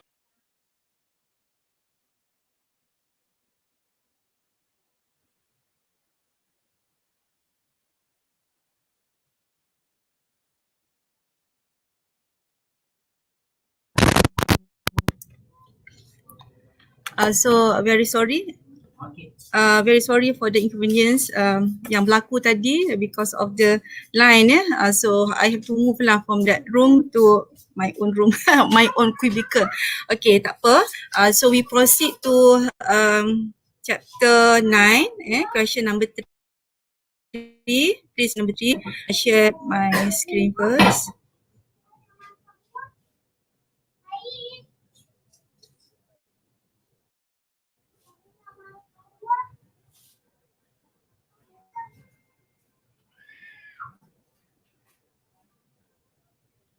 Okay, tadi kita dah bincang chapter 8, so now is chapter 9. Okay, accounting for non-current asset. Okay, accounting for non-current asset as a revision. Okay, there are 3 important events in non-current asset that we have to be familiar. Okay, the first one is purchase. Okay, when we purchase the fixed asset, okay, all the expenditures need to make the asset ready to use for its intended use. Maknanya semua perbelanjaan yang perlu untuk sehingga kita boleh gunakan aset tetap tersebut, itu termasuk dalam nilai purchase for the fixed asset. Ataupun mungkin juga yang kita buat pembayaran of the expense to increase the capacity of the fixed asset. Okay, so it's considered as the capital expenditure.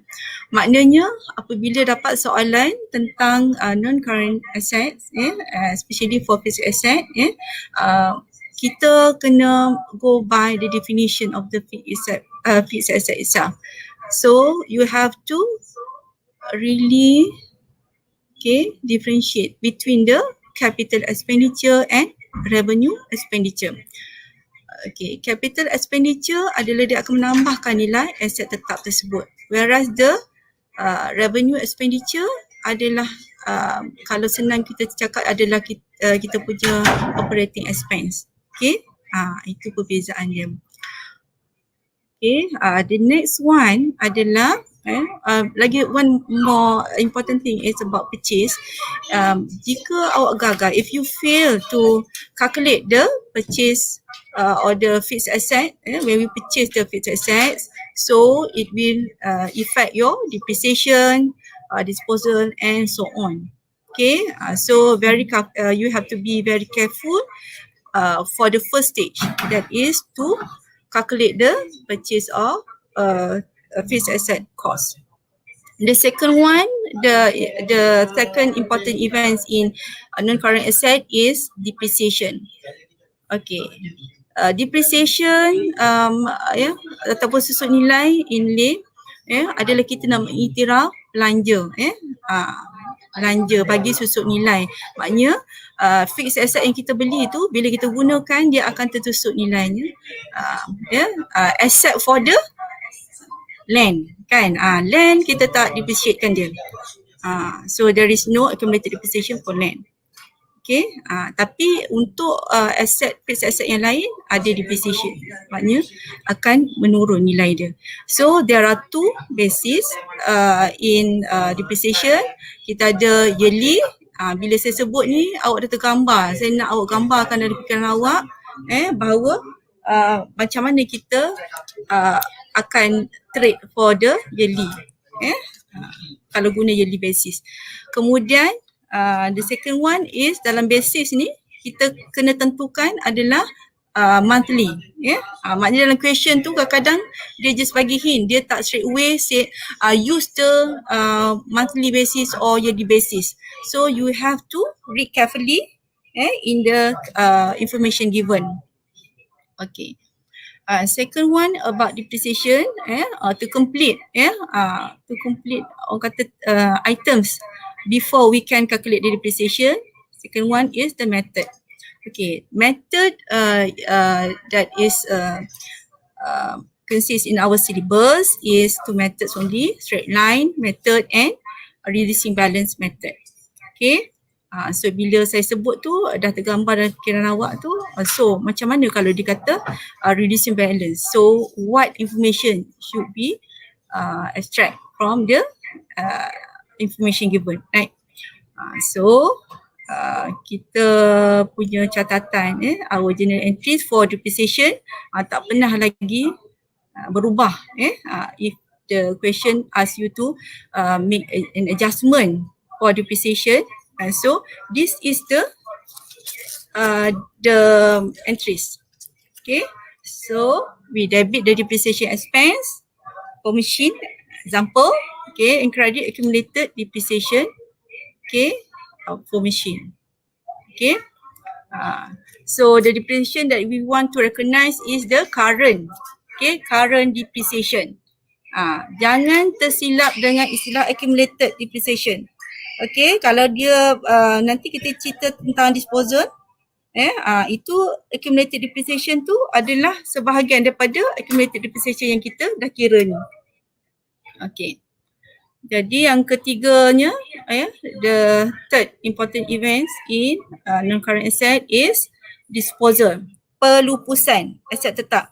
Okay, and the first step that we know that when we purchase the fixed asset is not to resell ataupun kita tak jual semula, kan?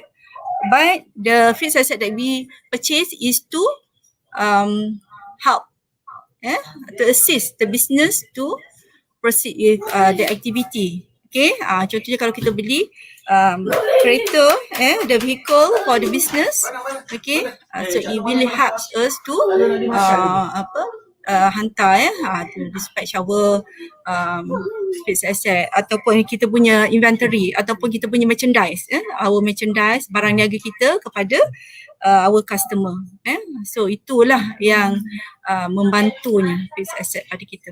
So there are two things that we have to have in the disposal, that is selling the fixed asset. We sell maknanya kita dispose ataupun kita lupuskan. Okay, sell, and the second one is exchange ataupun kita tukar, tukar the old asset with the new asset. Okay, so dalam disposal, dalam kita nak melupuskan, so ada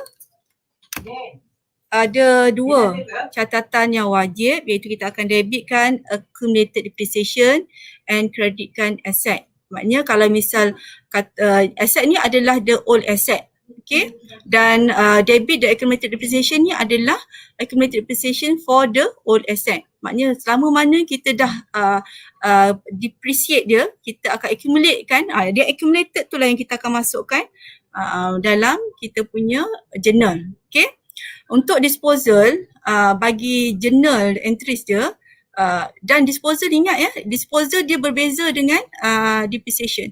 Depreciation ni kita akan catatkan biasanya pada end of accounting period.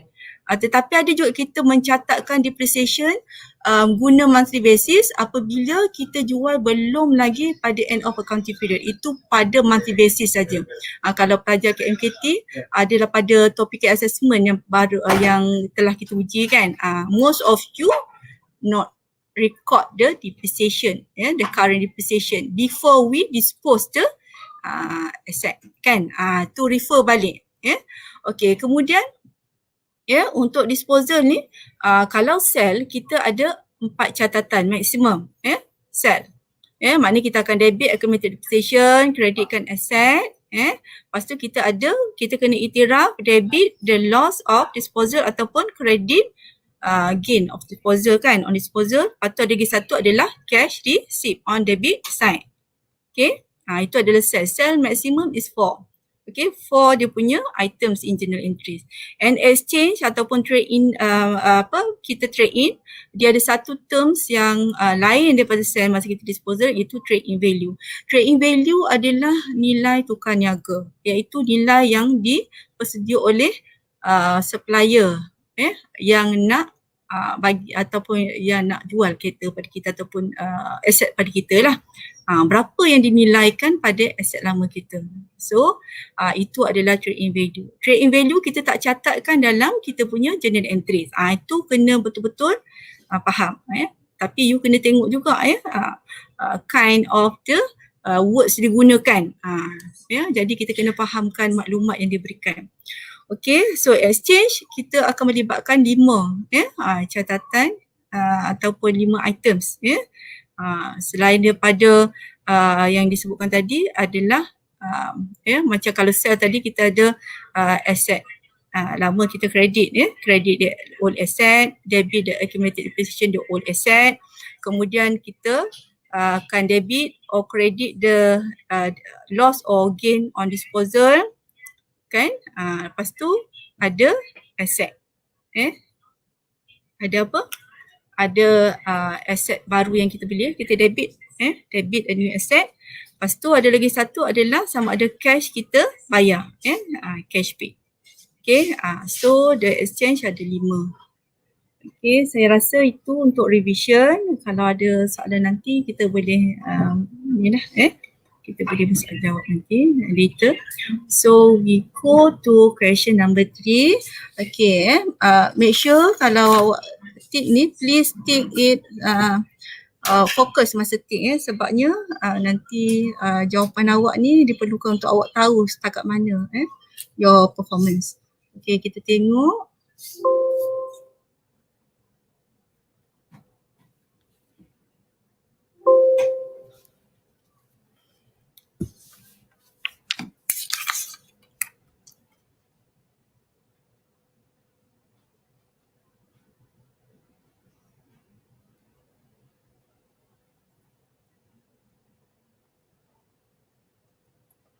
Okay, I think I face with problems right here. Sir Rahim, boleh tak cannot open the answer.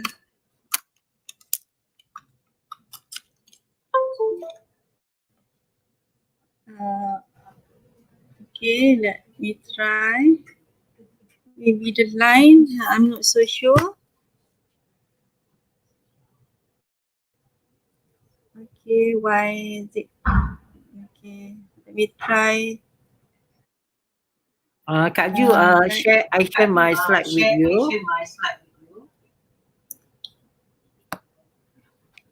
Kejap untuk question. Kak Ju terang. Question number, okay, this. Boleh? Okay, boleh. Okay, boleh. Boleh pula. Okay, stop. Okay, sorry for the interruption. Okay, we proceed to question number 3. Okay, A. Okay, see, I write the number here. So, same as you have to write your answer, what question that you answer. Okay, first one, we look into the question. Machinery was purchased for 10,000 by cash. Okay, 10,000 by cash, the following costs were incurred. So, the other cost is in the table. Okay, transportation cost, installation cost, yearly premium insurance, spread out. Okay, this is about the first important event I've just review with you just now. So the requirement, always understand the requirement, and maybe you can repeat it twice to make very clear about the question. Calculate the cost of the machinery and generalize all related transactions. So calculate the cost of machinery. We have to identify which cost that we have to calculate and do the generalize for machinery. So in this case, if you look to the answer, the total cost is 11,600, not only 10,000. Okay, but we have to include the transportation cost as well as the installation cost, because remember I've just reviewed with you just now that the cost of purchases of the fixed asset must include all the expenditure that is needs to make we can use the asset for intended use. Means we buy the machine to use in our company, okay, to help us in generate the income, okay, or to produce or to make our business run smoothly. So we have to make sure that the machine that we bought can be used. So we need to the transportation to get the machine to our premise, and then we have to install it, because without installation, so we cannot use the machine. So all the expenditure here, that is transportation cost, installation cost, must be included in your cost of machinery purchases. Okay, so we do the journalize of machinery, debit machine, credit cash, because mentioned ataupun dalam soalan dia silent, so you have to assume that the transaction is in cash. Okay, so 11,600. Okay, so for calculate the machinery itself, so you got 1, 2, 3, 4, 5, 6. Okay, meaning that if you not show the calculation here, the workings here, so if you just do the journal for machine, you will get. But the question stated clearly that you have to calculate the cost of machinery and generalize. Okay, so should be you do the both of the need in the required in the question. Okay. Other than that, we have another two expenditure, that is yearly premium insurance and freight out. This is what I mean by the revision just now, that when we have the cost, we are supplied with the cost, list of the cost. So we have to identify which is the what the revenue expenditure and the capital expenditure. So from the listing, so transportation cost and installation cost is considered as capital expenditure, whereas a yearly premium insurance and freight out is not the capital expenditure, but is the revenue expenditure. Okay, yearly premium insurance, you know, when you want to purchase the insurance, you have to pay first. Okay, that is meaning the by yearly premium insurance. Whereas the freight out is belanja pengangkutan. Okay, freight out is considered as the operational expenditure in the statement of profit or loss. Okay, so meaning that when we want to sell, the cost we have to bear the cost. So it means the freight out, okay, or the transportation expenses, okay, for the selling purposes.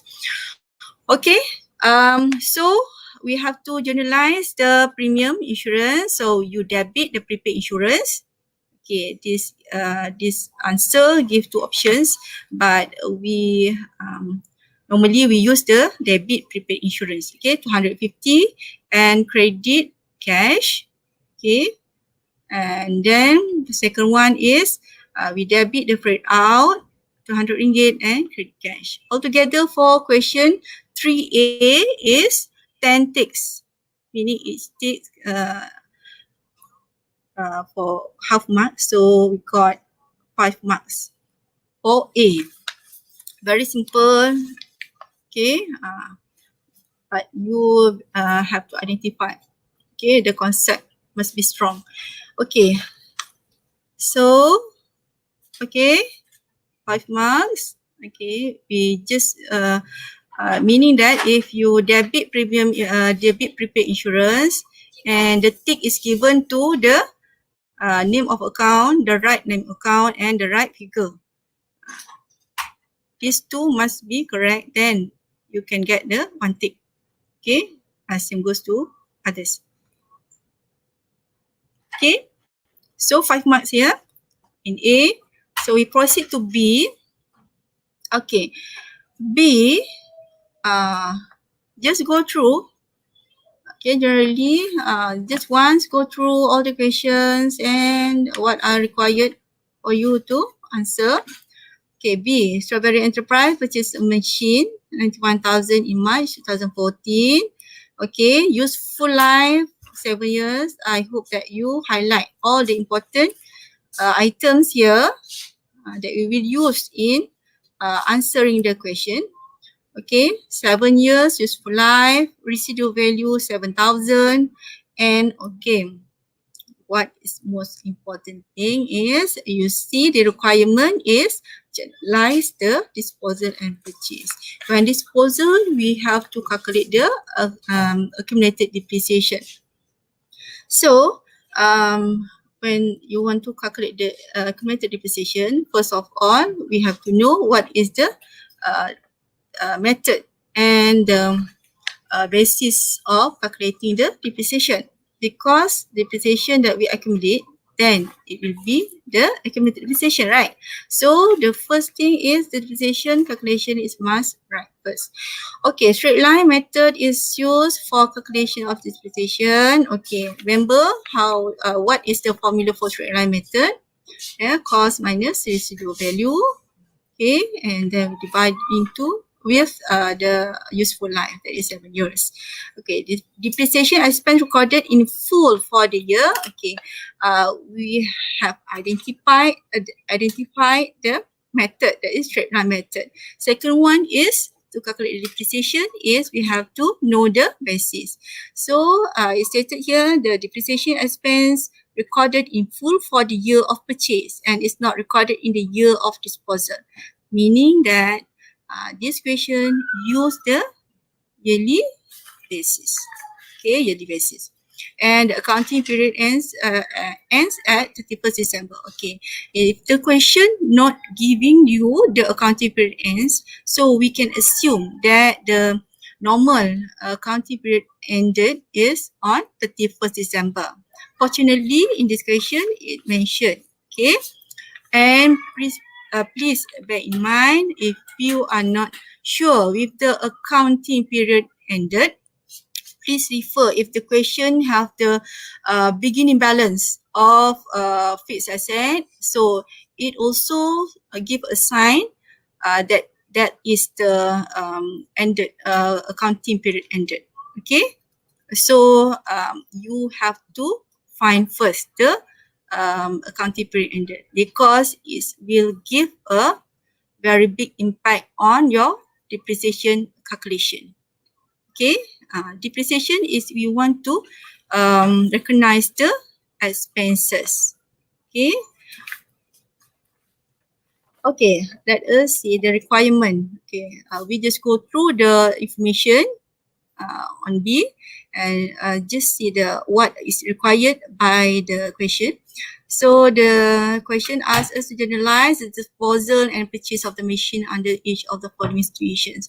So using the main data on B, and we have to relate it with the stated requirement of the question. Okay, first is sold the machine for 70,000 in October 17. Okay, so we debit the cash 70,000 and credit the accumulated depreciation 36,000.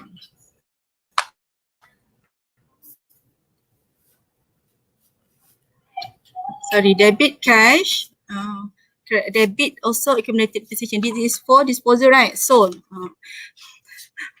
I'm getting tired. Okay, debit cash. Okay, cash is mentioned here in the first requirement. So the machine for 72,000. 70,000 mean we get the cash 70,000. Okay, one tick there. Debit the accumulated depreciation of machine because we want to dispose, we want to sell the machine. So 36,000 we have to calculate. How to calculate? So using the basis, okay, yearly basis. So we calculate the depreciation.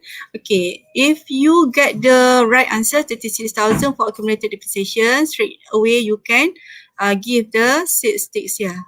Okay, but if your answer is wrong, please refer to the workings here. That's why the lecturer, that the presenter before when this Izu Serahim did mention before, the working is very important.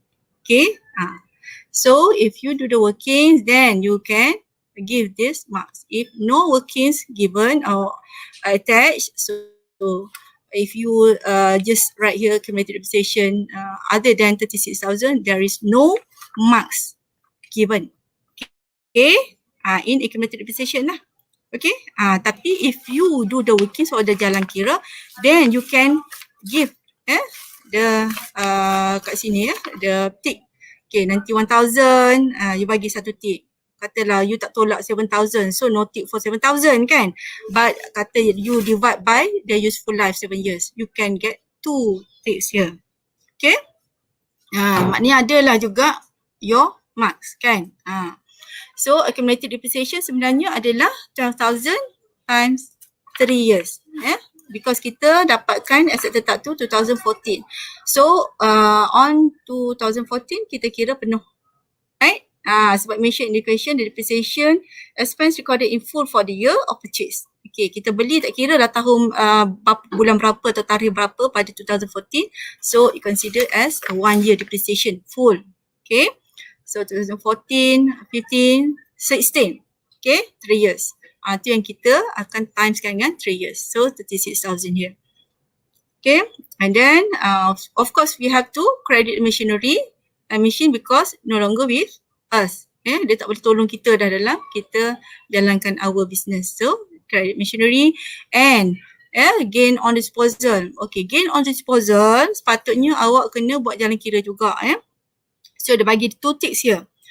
Maknanya awak kena comparekan apa? You have to compare the cash received and the book value. Okay, kalau buat jalan macam tu, you akan dapat walaupun you tak dapat 70,000 at least. Kalau you buat jalan walaupun silap, so ada markah yang be given there. Okay. So ada 10 ticks here. So equal to 5 marks. Because 1 tick it represent to half marks each.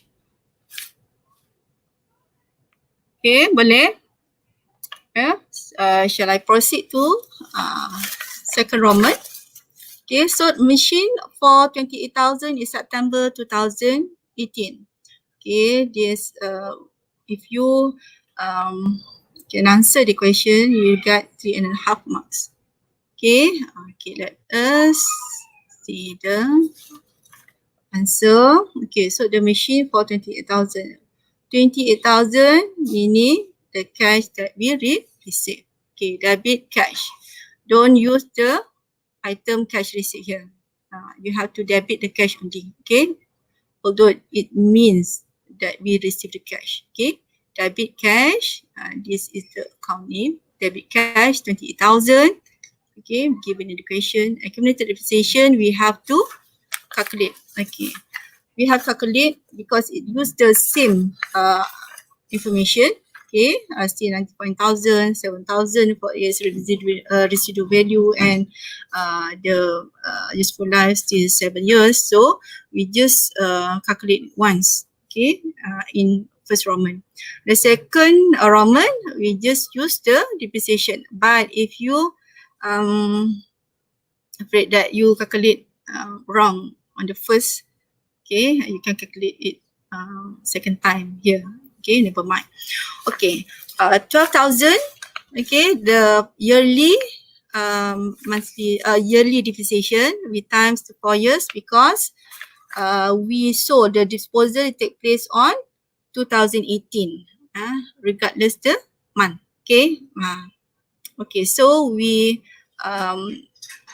calculate the years from 2014 15, 16, 17. Okay. Okay. 4 years. So 48,000. So the accumulated depreciation here is changed to 48,000 compared to the first question. Okay. And then we calculate also the whether we got the loss or gain.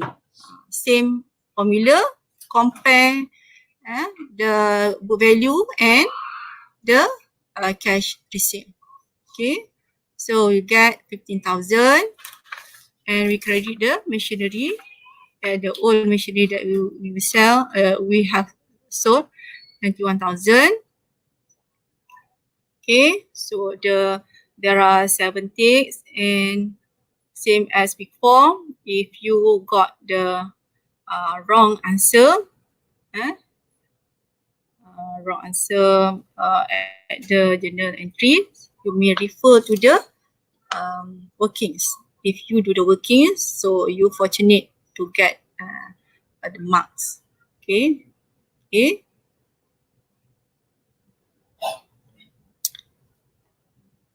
Okay, so we have 7 ticks equal to 3.5 marks. Okay, let us proceed to question number 3, Roman. Okay, this is about trade-in. Okay, trade-in old machine. If a new machine in September 2018, the cost of new machine is 105,000. This cost of new machine meaning that we have to debit 105,000. Okay,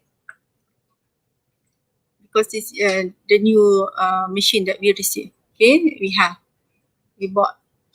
Okay, and other okay, the trade-in value for the old machine is 35,000. 35,000 is not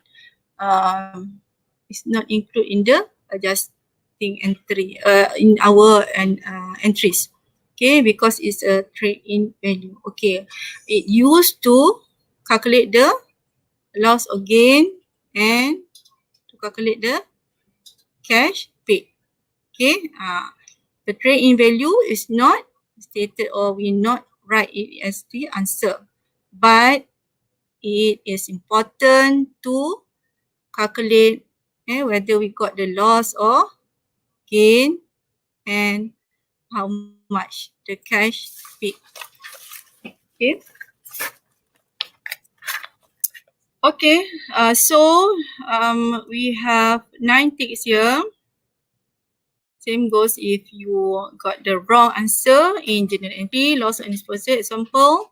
So you can refer to the the workings here at the bottom.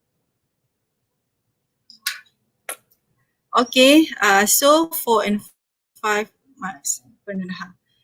So go to, okay. Okay, next, purchase a new machine, 20,000.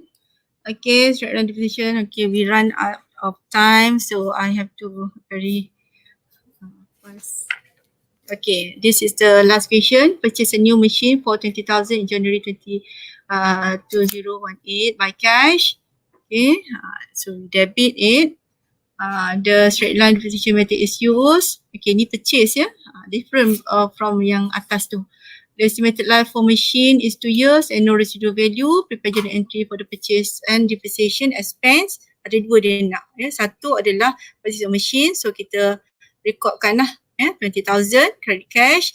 And the second one is debit depreciation expense 10,000 and credit accumulated depreciation 10,000 based pada yang kita beli tu. Okay, jadi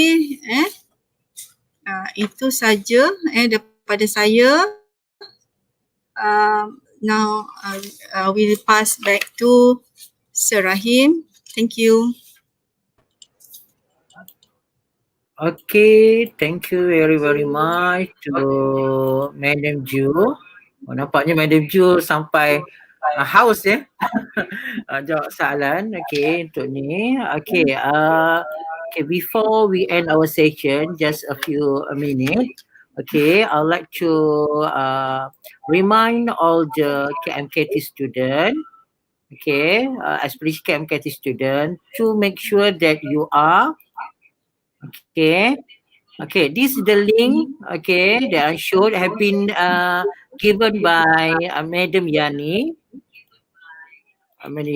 So make sure you fill it, and please, okay, add all your mark inside the column in divide. Okay, this based on the question 1, question 2, question 3, and question 4. Okay, so for the question 1 over 20, 2 over 20, question 3 over 20, and last question over 25. Make sure you fill it. Okay.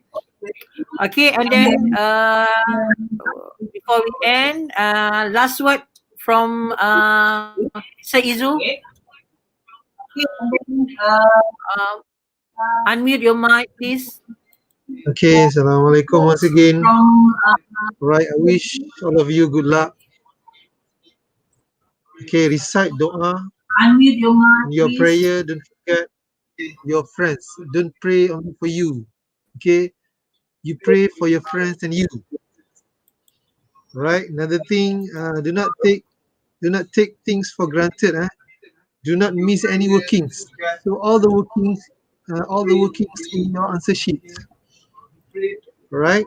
So don't hope to get PT marks. Okay. You think of getting PT marks because of this pandemic COVID-19? No, no such thing. Because I study from home? No.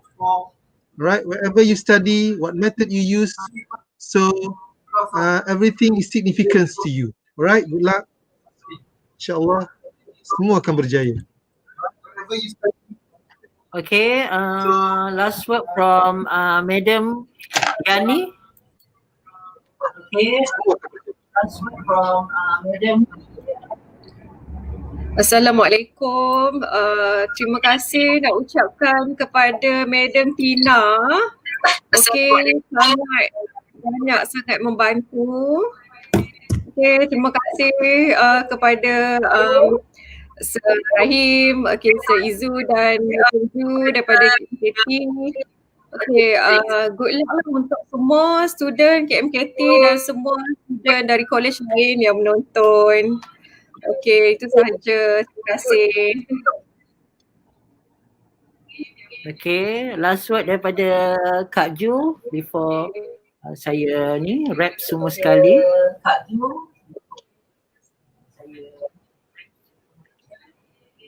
Before saya ni wrap. Okey, terima kasih Sir Rahim. Macam tu juga dengan saya lah.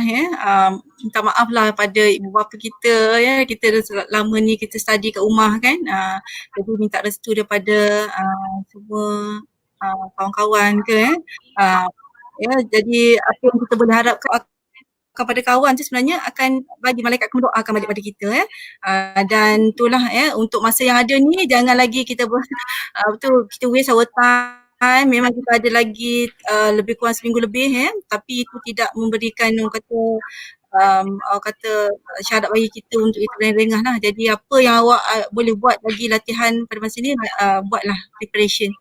Okey, kita doakan yang terbaik untuk you all dan supaya semuanya sihat insyaAllah. Okay.